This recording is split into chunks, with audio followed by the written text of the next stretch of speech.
एकादशी देवी की कथा। मूर नाम का एक दैत्य था। रावण और कंस की तरह वह भी बड़ा आतंक मचाता था। स्वर्ग में देवों सहित सभी को पीड़ा देता था। सब लोग उससे रक्षा मांगकर श्रीमन नारायण के शरण में गए। भगवान ने कहा, मैं उसे सहमलाता हूँ, चिंता मत करो। भगवान मूर के साथ युद्ध करने लगे, लेकिन अपनी सारी शारीरिक शक्ति लगाकर भी भगवान कुछ नहीं कर सके। भगवान को युद्ध के मैदान से पलायन करना पड़ा। वे हिमालय के एक गुफा में छिप गए। मूर भी उनका पीछा करते हुए वहां पहुंच गया। भगवान ने ध्यान करना शुरू किया और उनके मन से एक शक्ति उत्पन्न किया, उनकी मानसिक शक्ति। इस शक्ति ने बाहर आकर मूर को अपने तलवार से मार डाला।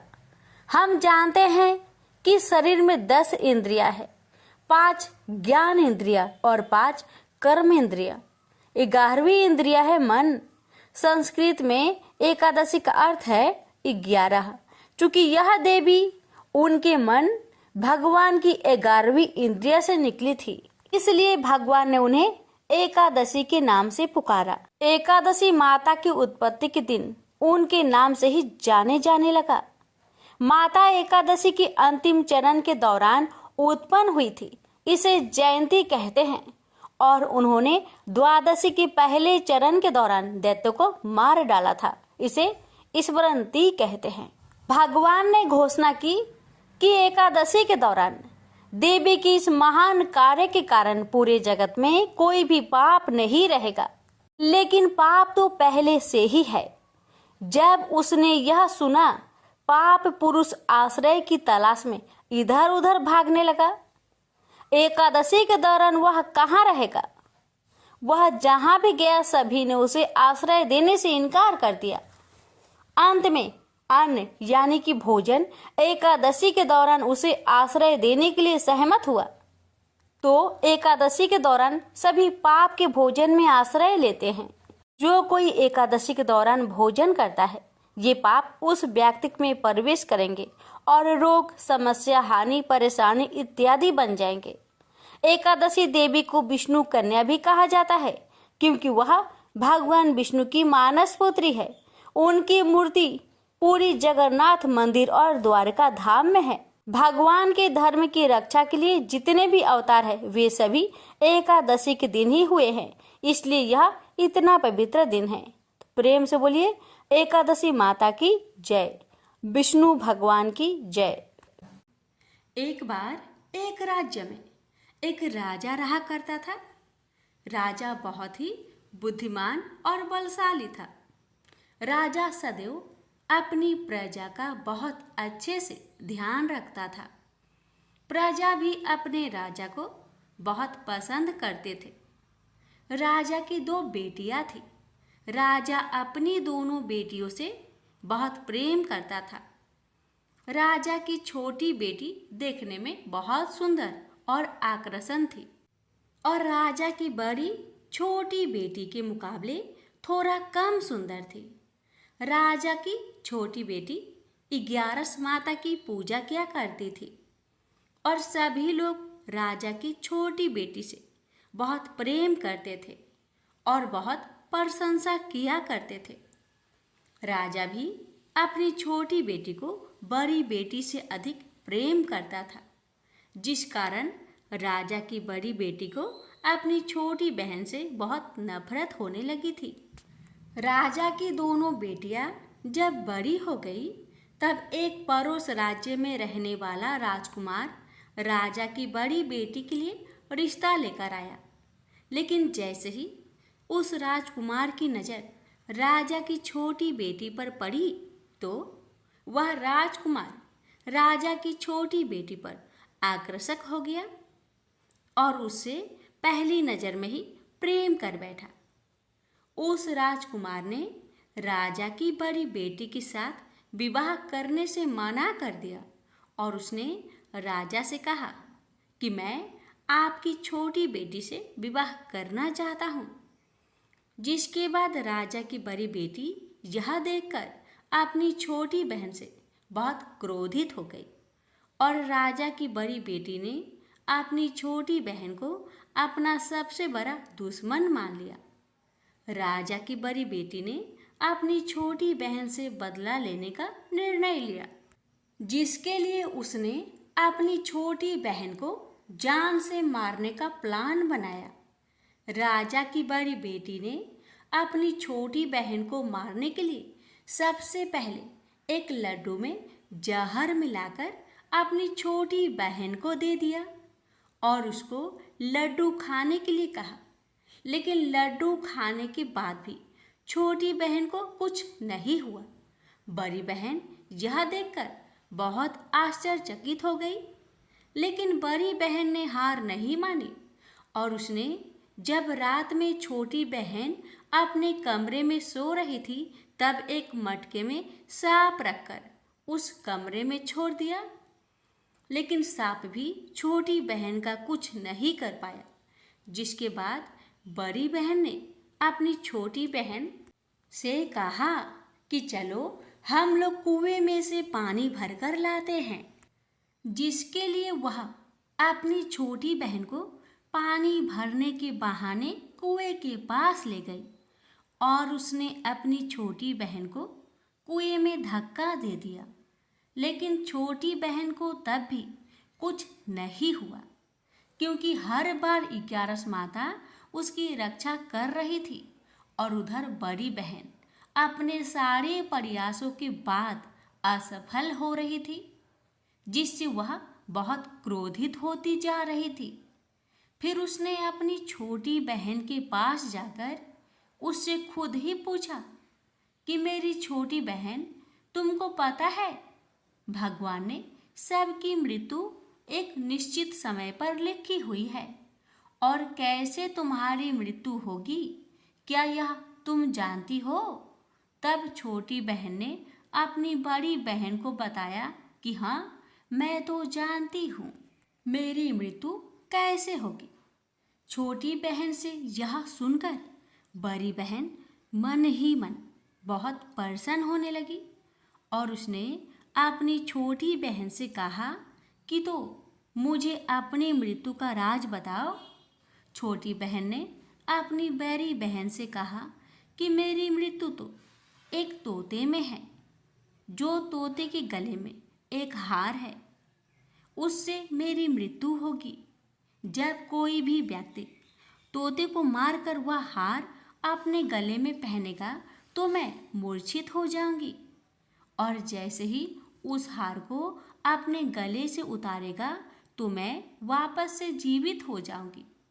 अपनी छोटी बहन की मृत्यु का राज जानकर बड़ी बहन बहुत ही खुश हो गई और उसने अपनी छोटी बहन को मारने के लिए उसके पालतू तोते को ढूंढना शुरू कर दिया और छोटी बहन को इस बात का आभास हो गया था कि कोई उसकी जान लेना चाहता है, जिसके लिए वह अपने पिताजी के पास गई और उसने अपने पिताजी से कहा कि पिताजी, मेरी मृत्यु के बाद आप मुझे जलाइएगा मत, बल्कि आप मुझे अपनी पुरानी वाली हवेली में एक पलंग में लिटाकर छोड़ दीजिएगा।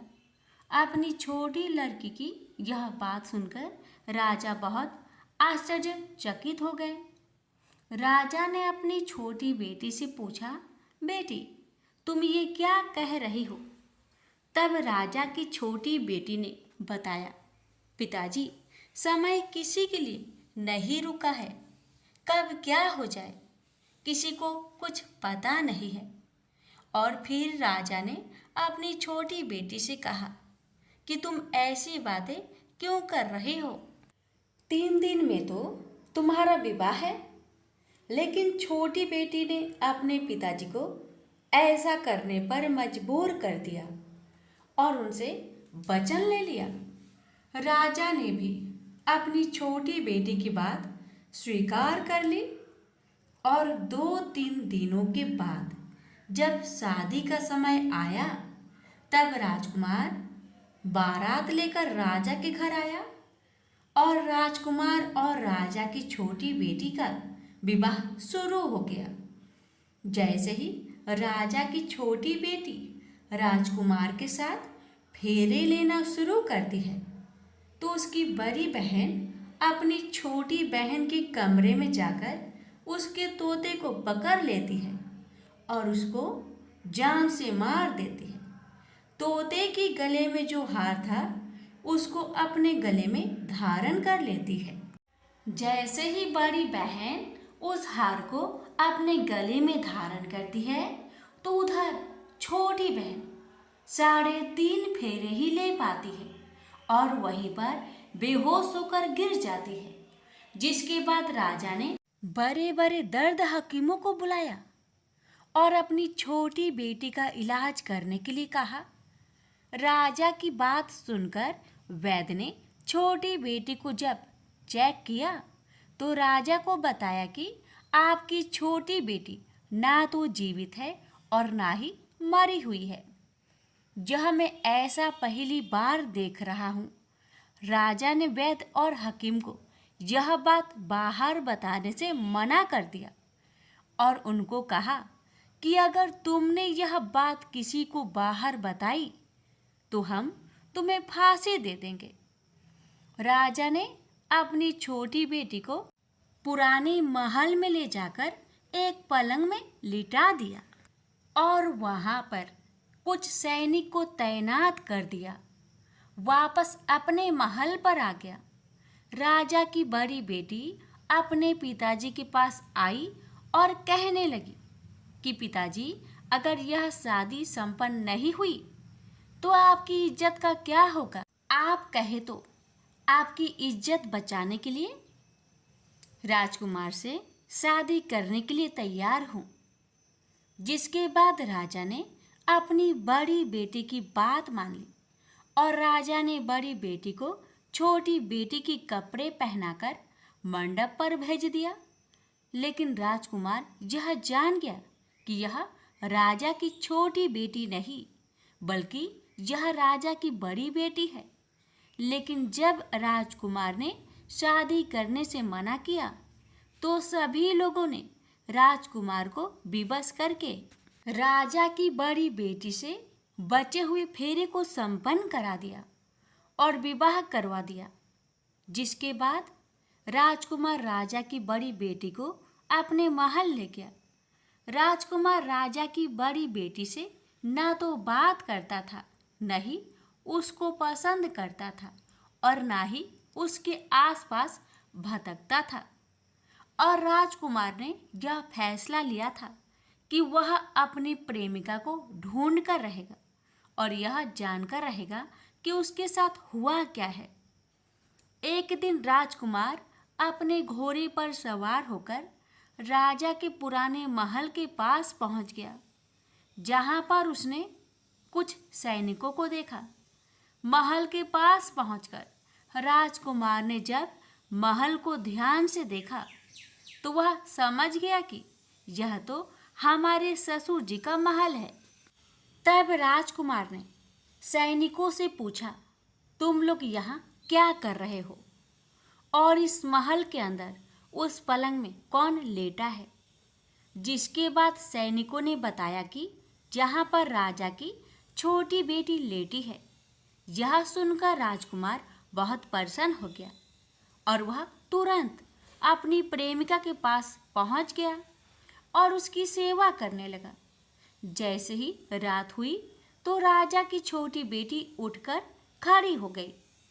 राजकुमार यह देखकर बहुत खुश हो गया और उसने अपनी प्रेमिका से पूछा कि तुम यहाँ क्या कर रही हो? तुम मेरे साथ मेरे घर चलो। राजा की छोटी बेटी ने राजकुमार को सारी बातें बता दी कि मेरी जान एक तोते में बसी थी और मैंने यह बात सिर्फ अपनी बड़ी बहन को बताया था और मुझे पता है कि उसने ही मुझे मारने का प्रयास की है। उसके पास एक हार है जिसको वह सुबह पहन लेती है और रात को उतार देती है। जब तक वह हार को पहने रहती है तब तक मैं मूर्छित रहती हूँ और जैसे ही वह हार को उतार देती है तो मैं जीवित हो जाती हूँ। और जब तक मेरी बड़ी बहन के पास वह हार है तब तक मैं ऐसे ही जीवित और मूर्छित होती रहूंगी। अगर मेरी बड़ी बहन के पास जो हार है वह मेरे हाथ में लग जाए तो मैं हमेशा के लिए जीवित हो जाऊंगी। राजकुमार यह बात सुनकर राजा की छोटी बेटी के पास रहने का निर्णय ले लिया और अपने बचे हुए सारे फेरे उस पलंग में लेटी राजकुमार की छोटी बेटी के साथ ले लिया और अपना विवाह पूर्ण कर लिया और वहीं पर ही रहने लगा। देखते ही देखते कुछ समय में राजा की छोटी बेटी और राजकुमार की पत्नी पेट से हो गई। एक दिन राजकुमार को किसी काम से बाहर जाना पड़ा। तब छोटी बहन के पेट में बहुत तेज दर्द होने लगा, जिसके बाद उसने 11 माता का आह्वान किया। जिसके बाद वहाँ पर 11 माता प्रकट हुई और उन्होंने अपनी भक्तों के दर्द को दूर किया और एक पुत्र की प्राप्ति करवाई। और वहीं पर अचानक से राजकुमार भी आ गया। राजकुमार ने 11 माता को देखा तो वह आश्चर्यचकित हो गया और उसने तुरंत माता को प्रणाम किया। और 11 माता ने राजकुमार से कहा कि जब तुम्हारा बेटा 5 वर्ष का हो जाए तो तुम अपनी पत्नी का हार आकर इसके गले में डाल देना। और देखते ही देखते राजकुमार और राजा की छोटी बेटी का पुत्र 5 वर्ष का हो जाता है। तो राजकुमार अपने बेटे से कहता है कि बेटा, मैं कुछ काम से बाहर जा रहा हूँ, तुम अपनी माता का ध्यान रखना। और वहाँ से चला जाता है।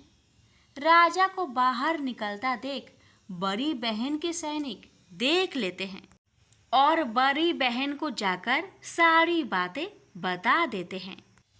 जिसके बाद बड़ी बहन अपनी छोटी बहन के पुत्र को वहाँ से उठवा लेती है और उसको मरवा देती है।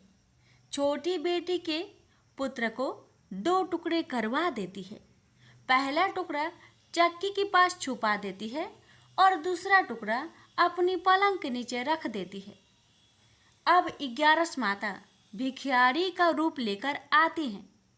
एक भिखारी का रूप रखकर बड़ी बहन के पास चली जाती है। जिसके बाद वहाँ पर भिक्षा मांगने लगती है।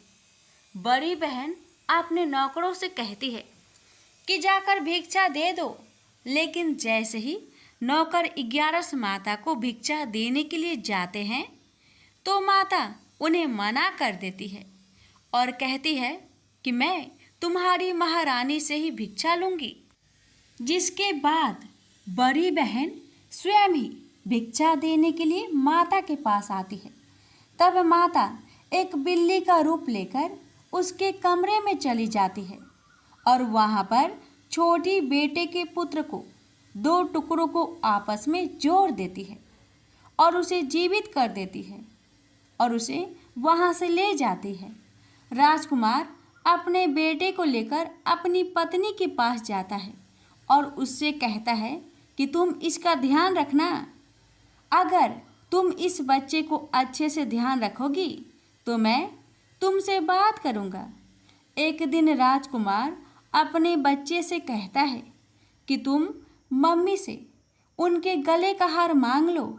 जिसके बाद राजकुमार का लड़का अपनी मम्मी के पास जाता है और कहता है कि मम्मी, मुझे तुम्हारा हार चाहिए जो तुमने गले में पहन रखा है।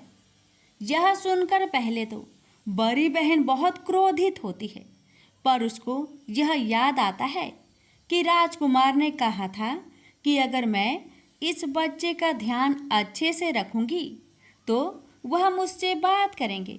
जिसके कारण वह हार को उस बच्चे को दे देती है और वह तुरंत हार ले जाकर अपने पिताजी को दे देता है। और तभी राजकुमार अपने बेटे को लेकर वहाँ से जाने लगता है और अपनी पत्नी से कहता है कि तुम हमारे लिए खाना बनाकर रखना, मैं शाम को आकर तुम्हारे साथ खाऊंगा। और वह अपने बेटे को लेकर वहाँ से चला जाता है। जिसके बाद वह राजा के पास जाता है और उसको सारी बातें बता देता है। राजा अपनी बड़ी बेटी की यह करतूत सुनकर बहुत क्रोधित होते हैं और अपनी परवरिश पर ही दोष देने लगते हैं और राजकुमार को अपनी छोटी बेटी के साथ रहने के लिए आदेश देते हैं। 11 माता ने जैसी कृपा छोटी बेटी पर की, वैसी ही कृपा अपने सभी भक्तों पर करना, हर कष्टों को दूर करना। प्रेम से बोलिए एकादशी माता की जय। इस कथा को हर एकादशी व्रत कथा के साथ जरूर सुनना चाहिए। इससे लक्ष्मी नारायण एकादशी माता की विशेष कृपा प्राप्त होती है। प्रेम से बोलिए लक्ष्मी नारायण की जय, एकादशी माता की जय। ओम जय एकादशी, जय एकादशी, जय एकादशी माता। विष्णु पूजा व्रत को धारण कर शक्ति मुक्ति पाता। ओम जय एकादशी माता, तेरे नाम गिनाऊं देवी, भक्ति प्रदान करने। गण गौरव की देनी माता, शास्त्रों में बरनी। ओम जय एकादशी माता, मार्गशीर्ष के कृष्णा पक्ष की उत्पन्ना विश्वातारिणी जन्मी, शुक्ल पक्ष में हुई मोक्षदा मुक्तिदाता बनाई। ओम जय एकादशी माता, पौष के कृष्णा पक्ष की सफला नामक है, शुक्ल पक्ष में होए पुत्र दा आनंद अधिक रहे। ओम जय एकादशी माता, नाम सटटिला माघ मास में कृष्ण पक्ष आवे, शुक्ल पक्ष में जया कहावे, विजय सदा पावे।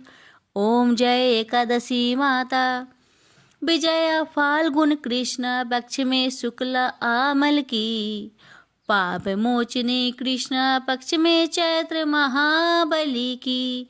ओम जय एकादशी माता, चैत्र शुक्ल में नाम कामदा धन देने वाली, नाम बरुथनी कृष्ण पक्ष में वैशाख महावाली। ओम जय एकादशी माता, शुक्ल पक्ष में होई मोहिनी, अपरा ज्येष्ठ कृष्ण पक्षी, नाम निर्जला सब सुख करने कृष्ण पक्ष रखी। ओम जय एकादशी माता, योगिनी नाम आषाढ़ में जानो कृष्ण पक्ष करनी, देव सैनी नाम कहायो शुक्ल पक्ष धरनी। ओम जय एकादशी माता, कामिक श्रावण मास में आवे कृष्ण पक्ष कहिए, श्रावण शुक्ल होए पवित्र आनंद से रहिए, सावन शुक्ल होए पवित्र आनंद से रहिए। ओम जय एकादशी माता, जा भाद्रपदे कृष्ण पक्ष की परिवर्तनी शुक्ला, इंद्रा आश्विन कृष्ण पक्ष में व्रत से भाव सागर निकला। ओम जय एकादशी माता, पापंकुशा है शुक्ला पक्ष में आप हरण हारी, रमा मास कार्तिक में आवे सुखदायक भारी। ओम जय एकादशी माता, देवोत्थानी शुक्ला पक्ष की दुख ना सके मैया, देवोत्थानी शुक्ला पक्ष की दुख ना सके मैया, पावन मास में करूँ विनती पार करो नैया, पावन मास में करूँ विनती पार करो नैया। ओम जय एकादशी माता, परमा कृष्ण पक्ष में होती जन मंगल करनी, परमा कृष्ण पक्ष में होती जन मंगल करनी, शुक्ल मास में होए पद्मिनी दुख दरिद्र हरनी, शुक्ल मास में होए पद्मिनी दुख दरिद्र हरनी। ओम जय एकादशी माता, जो कोई आरती एकादशी की भक्ति सहित गावे, जो कोई आरती एकादशी की भक्ति सहित गावे, जन गुरु दिता स्वर्ग कबासा निश्चय वह पावे। जन गुरु दिता स्वर्ग कबासा निश्चय वह पावे। ओम जय एकादशी माता, जय एकादशी माता। प्रेम से बोलिए एकादशी माता की जय।